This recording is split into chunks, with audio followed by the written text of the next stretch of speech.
Jadi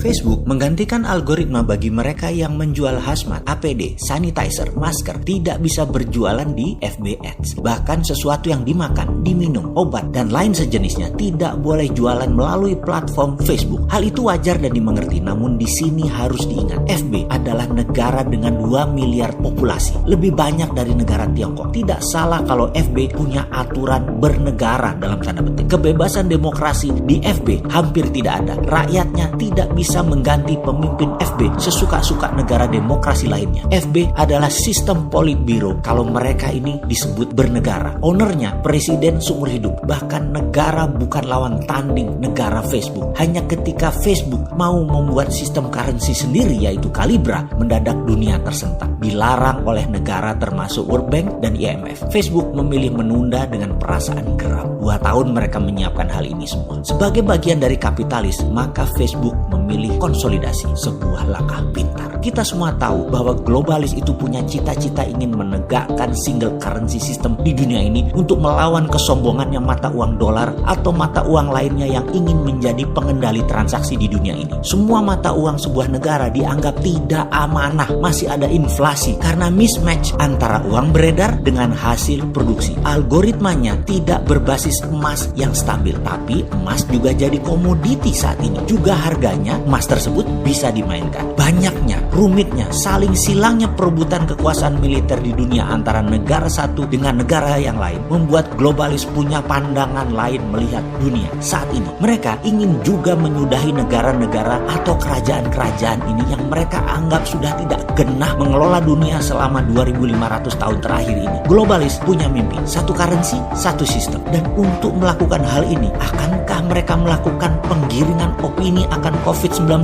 ini? Percayakah bahwa tanpa sosmed, Instagram, Twitter, WhatsApp, Facebook, dan lain sebagainya, pencitraan COVID akan berbeda efeknya pada saat ini? Apakah ini disengaja? Terlepas COVID ini direkayasa atau tidak direkayasa, namun cuitan dan propaganda saling silang di sosmed mempengaruhi 80% pemikiran pengambil keputusan bernegara dan bermasyarakat. COVID mematikan atau tidak, dunia kesehatan menambah 1 bahkan lebih item akan tindakan medis untuk penyakit efek COVID. Slowdown ekonomi dunia ini direkayasakah? Matinya dunia pariwisata, matinya dunia properti, matinya dunia kendaraan bermotor, juga matinya dunia transportasi udara saat ini. Tidak gampang merecovernya. Akan dibukanya PSBB hampir berbarengan di seluruh dunia, tetap membuat kalangan menengah atas enggan bergerak cepat. Kalangan menengah atas sangat aware dan waspada. Mereka kuat masih menunggu sampai akhir tahun pun mereka masih kuat. Sementara menengah atas di Indonesia mungkin hanya populasinya 20%. Namun 80% ekonomi Indonesia mereka yang memainkannya. Mereka masih kuda-kuda. Mereka masih penuh curiga. Setidaknya mereka memilih hati-hati. Tidak ujuk-ujuk, tidak sekonyong-konyong membanjiri mall, memberi Hermes, memberi Chanel, membeli Rolex. Enggak juga. Benar pasar ramai. Benar semua terlihat ramai. Namun daya beli dan transaksi di bawah di kelas C dan D tidak terlalu signifikan. Tidak seketika dibuka PSBB mendadak orang